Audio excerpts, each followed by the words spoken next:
Judges 21, the last chapter before 1 Samuel. I read from the Institute for Scripture Research, the ISR, because it takes a direct translation from Hebrew to English, Greek to English, and Aramaic to English. Yah is the Elohim of the heavens and the earth, the first and the last and the only. His son Yehoshua died on a stake for the sins of all of humanity more than 2,000 years ago, and the letter J is about 600 years old. Yehoshua in English is Joshua. Yah is so jealous that he's such a jealous he doesn't even want the names of idols or mighty ones to come to our lips. And another word for judges is rulers. Judges 21. And the men of Israel had sworn an oath to Mitzvah, saying, not one of us shall dwell or shall give his daughter to Benjamin as a wife.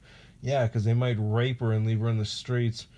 So the people came to Beth El and sat there until evening before Elohim and lifted up their voices and wept bitterly and said, O Yah, Elohim of Israel, who has this come about in Israel that today there should be one tribe missing in Israel? Well, I got a statement for that one. Maybe if they gave up the rapists, they wouldn't be dead. It's not the rest of Israel's fault that they can't pay attention. Although it's just as selfish as when Ephraim went up against one of the other tribes because they went to war and didn't tell them about it. That was stupid. And it came to be on the morrow that the people rose early and built a slaughter place there, and brought ascending offerings and peace offerings. And the children of Israel said, who is there among all the tribes of Israel who did not come up with the assembly to Yah? For they had made a great oath concerning anyone who had not come up to Yah at Mitzvah, saying, he shall certainly be put to death. And the children of Israel were sorry for Benjamin their brother, and said, one tribe is cut off from Israel today. And do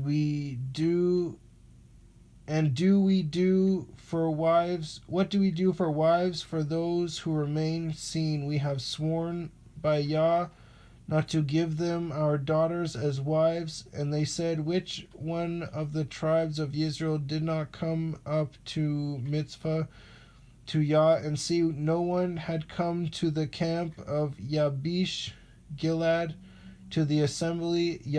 Yabesh is Y-A-B with a line underneath of it, E with a half a check mark on top of it, S-H, and then Gilead, G-I-L'-A-D with a line underneath of it, to the assembly, probably because they wanted you all dead because you defend rapists. For when the people called a roll, see, not one of the inhabitants of Yabesh Gilead was there.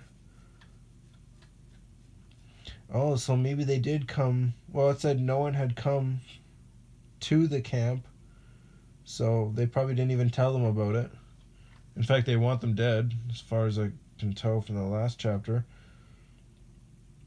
And the congregation sent out there 12,000 of their bravest men, and commanded them, saying, go, and you shall strike the inhabitants of Yabesh Gilead with the edge of the sword, even the women and the children. And this is what you do: put under the ban every male and every woman who has known a man by laying with him. So if having sex with them, marrying them. And they found among the inhabitants of Yabesh Gilead 400 young maidens who had not known a man, and they brought them to the camp of Shiloh, S-H-I-L-O-H, which is in the land of Canaan. Then all the congregation sent and spoke to the children of Benjamin who were at the rock of Rimmon, and proclaimed peace to them. And Benjamin turned back at that time, and they gave them the woman whom they had saved alive for the women of Yabesh, alive of the women of Yabesh Gilead. But even so there were not enough for them, and the people were sorry for Benjamin, because Yah had made a breach in the tribes of Israel. Well, again, don't defend rapists. And the elders of the congregation said, "What do we do for wives for those who remain, since the women have been destroyed out of Benjamin?" Well, you wouldn't be sleeping with whores, and you wouldn't be sleeping with those who defile themselves, and you wouldn't be sleeping with other people's wives, so I don't know why that matters. And they said, "There is an inheritance for the survivors of Benjamin, and no tribe is to be destroyed from Israel."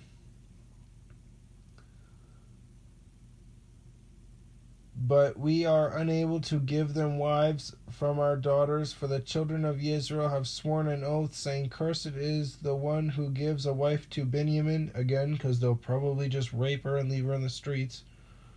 That's kind of why this whole thing happened to them in the first place.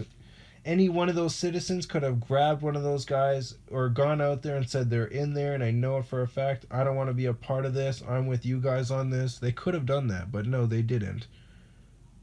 26,000 people supporting rapists died. Got exactly what they deserved. So they said, "See, there is a yearly festival of Yah to Shiloh, which is north of Bethel on the east side of the highway, and goes up from Bethel to Shechem and south of Lebanon." And they commanded the children of Benjamin, saying, "Go lie in wait in the vineyards and watch and see. When the daughters of Shiloh come out to perform their dances, then you shall come out from the vineyards, and every man catch a wife for himself from the daughters of Shiloh, and go to the land of Benjamin." Catch. You mean like snatch them, like kidnap them, or do you mean like actually try to get one of them to marry you, kind of a thing? "And it shall be when their fathers or their brothers come to us to complain, that we shall say to them, 'Favor us with them, because we did not take a wife for any of them in battle, neither have you given them to them, making yourselves guilty of your oath.'" Okay, so they did snatch them. They just kidnapped a bunch of women and took them as wives. "And the children of Benjamin did so, and took enough wives for their number from those who danced, whom they caught. Then they went and returned to their inheritance, and they rebuilt the cities and dwelt in them. And the children of Israel went from there at that time, each one to his tribe and clan, and they went from there, and each one to his inheritance. In those days there was no sovereign in Israel. Everyone did what was right in their own eyes."